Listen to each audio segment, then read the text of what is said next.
की जमानत जब्त करने का कार्य बुंदेलखंड का नागरिक करेगा।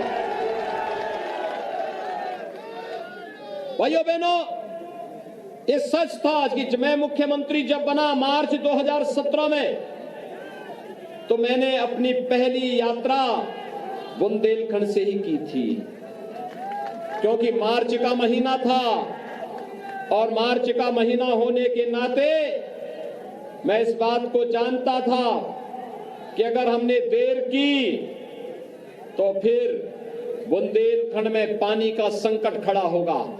और भाइयों बहनों, उस समय मैंने पहला दौरा बुंदेलखंड का किया था और बुंदेलखंड को तब मैंने कहा था कि हम बुंदेलखंड को जोड़ने के लिए बुंदेलखंड एक्सप्रेसवे देंगे। आज मुझे बताते हुए प्रसन्नता है, बुंदेलखंड की अर्थव्यवस्था को एक नई ऊंचाइयों को पहुंचाने के लिए बुंदेलखंड एक्सप्रेसवे का काम लगभग पूरा होने जा रहा है। लेकिन भाइयों बहनों, ये बुंदेलखंड एक्सप्रेसवे का काम केवल आवागमन के एक साधन के रूप में नहीं, बल्कि बुंदेलखंड एक्सप्रेसवे का मतलब बुंदेलखंड के हरेक जनपद में औद्योगिक क्लस्टर भी स्थापित करने का हमारा अभियान है।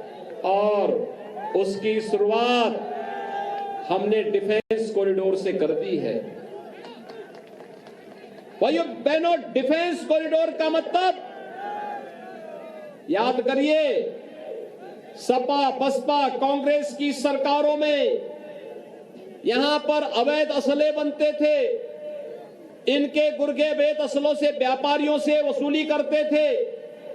यहां खनन माफिया हावी था, भू माफिया हावी था, गरीबों की संपत्ति पर कब्जा होता था, अराजकता का तांडव था और अव्यवस्था और अराजकता की स्थिति में बुंदेलखंड में पलायन होता था।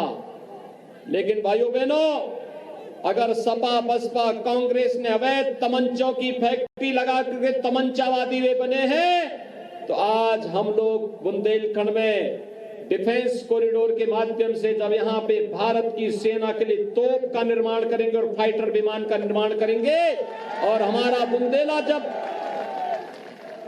उस तोप पर बैठ करके दुश्मन की सीमा में घुसेगा, तो फिर महारानी लक्ष्मीबाई का ये वाक्य कि मैं अपनी झांसी हरगिज नहीं दूंगी, एक बार फिर से स्मरण करता हुआ, जब दुश्मन की छाती को बेचते हुए दुश्मन की सीमाओं में घुसेगा, तो हमारा बुंदेलखंड का नौजवान इस बात को जरूर कहेगा कि मैं अपने दुश्मनों को छोड़ूंगा भी नहीं। से अधिक सिंचाई की परियोजनाएं पूरी हो गई हैं। और भाइयों बहनों, मैं आपको आश्वस्त करने के लिए आया हूं। कल मैं महोबा में था, हमीरपुर में था, ललितपुर में था, और मैं जहां जाता था पूछता था भी क्या स्थिति है। अर्जुन सहायक परियोजना ने जिस किसान के खेत का दाम 500-600 मिलता था, आज उसी किसान को 8,000-10,000 रुपया मिल रहा है। जिस खेत का दाम पहले 50,000-60,000 था, आज उसी खेत का दाम 8 लाख 10 लाख उस किसान को प्राप्त हो रहा है। ये बदली हुई परिस्थितियां हैं बुंदेलखंड की।